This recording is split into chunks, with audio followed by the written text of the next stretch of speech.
चित्त ते चिंतन कल्पनेची धाव, जे जे वाढे हाव इंद्रियांची. हात पाव दिसे शरीर चालता, नावे भेद सत्ता जीवाची ते.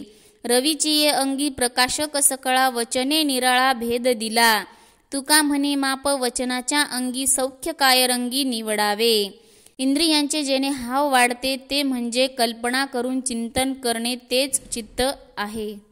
हातपाय शरीर हे चालताना दिसते, देवाणघेवाण करताना दिसते, पण जीवाची त्या ठिकाणी सत्ता असते. सूर्यापासून सर्वांना प्रकाश मिळतो, पण सूर्य आणि किरण असे उच्चार होते. तुकाराम महाराज म्हणतात की शब्द निर्माण होते व अस्तित्वाला काल्पनिक मर्यादा आणि माप पडते, पण जर मौन धरले तर त्यामधील भेद कसे काय निवडणार.